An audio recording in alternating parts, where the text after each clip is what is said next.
Thank you, Mr. Mayor. I have no report at this time. Okay. Under my report, I do want to have the superintendent of elections come and talk just a bit about the upcoming special election. Yes, sir, Mr. Mayor, Commission. You asked that I come. I'm going to take questions, or how you want to? Okay, well, first off, I'll just start by saying thank you for coming, and I appreciate you giving us your time tonight to bring clarity to a few things. One of which happens to be, I know that we were discussing the special election coming up, and there are two options, well, actually three options that were given to us, and I wanted you to talk about each of those options, if you could, and then what seems to be a better route for us at this point. Okay, well, y'all will determine the route you want to take, but the first option is a June election. So that'll piggyback on the Public Service Commission statewide election. Following that, there will be a runoff in July. That's anticipated to have a runoff in that election. So that's the first option for June. The second option, in non-presidential years or gubernatorial election years, the state allows special elections to take place in September. And so we're in that cycle. So that'll be the second option for September. The third option would be in November as a part of the general election for the city, municipal election, and then the runoff would be in December. Personally, September should be off the table. The main reason because if you have a special election and if there's more than 3 people and it's a runoff, that runoff is going to throw it right back in the middle of the November election, and so that's going to be a mess. So the two options that really you have on the table is June and November. As far as the elections, June would be a perfect time. It would be a perfect time for the city because, of course, you pay the expenses of a city election.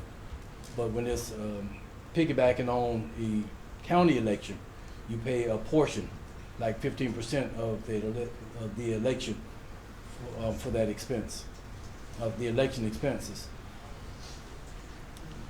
Also, June is perfect because since there will automatically be a runoff, pretty much, the Public Service Commission race is going to be contested. There's already going to be a July runoff. If you go to November, you'll have a November election, and then we're going to have a December runoff. The runoff would be totally the county expenses. Personally, I would hate to have another December election. I'm speaking as a staff person, because this December will be the first year that we haven't had an election in December in the last 3, and this will be the first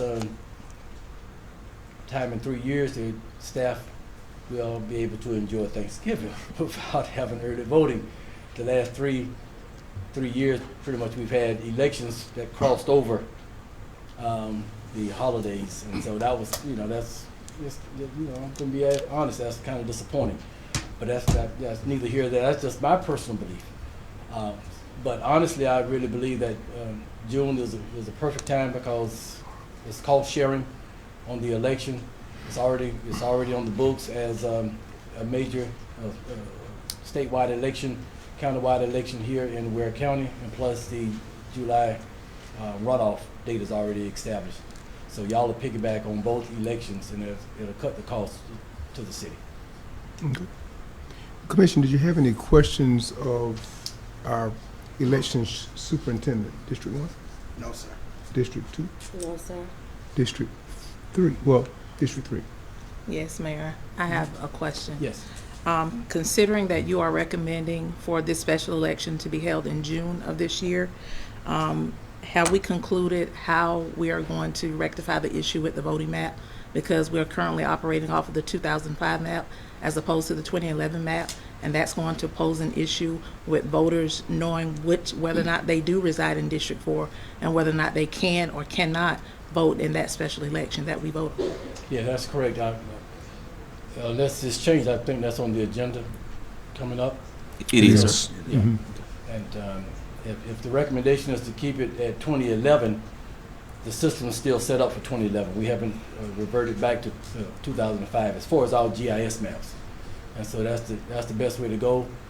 So we're ready for, we're ready for the elections, barring a surprise tonight with the city approving the 2011 or re-ratifying, or what you want to call it, the 2011 map. Very good. Mayor? Any further questions? Yes, just for a point of clarification. So are you currently stating that the 2011 map is the current map that we are using? Or is it still the 2005 currently? Well, the system is still set up for 2011 map because I can't change it until I know what direction the city is going to do.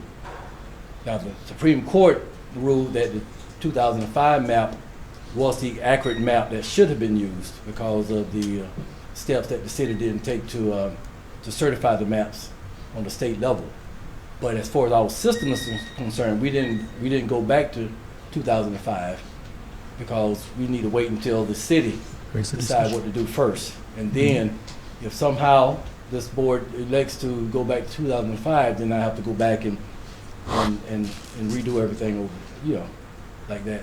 And I don't see that happening because the population has changed so much since 2005 to 2024, 25. That would really cause a deviation problem with the city of Waycross. So 2011 map should be the map that we're using Should be, going forward. Yes. absolutely. Yes. Thank you. Mhm. Back to you, Mayor. Thank you. And District 5? No, sir, I don't have anything. Okay. Thank you so very much for clarity. I believe everybody's clear. And I just wanted to make sure that the citizens were able to hear the deliberation that's going to take place more than likely after we get through and get to that portion of our meeting and agenda. But I do appreciate you, and thank you again for your time. Appreciate it. Thank you. As we thank our superintendent for having come and shared information with us, I also want to speak to the Callaway family and say I give my condolences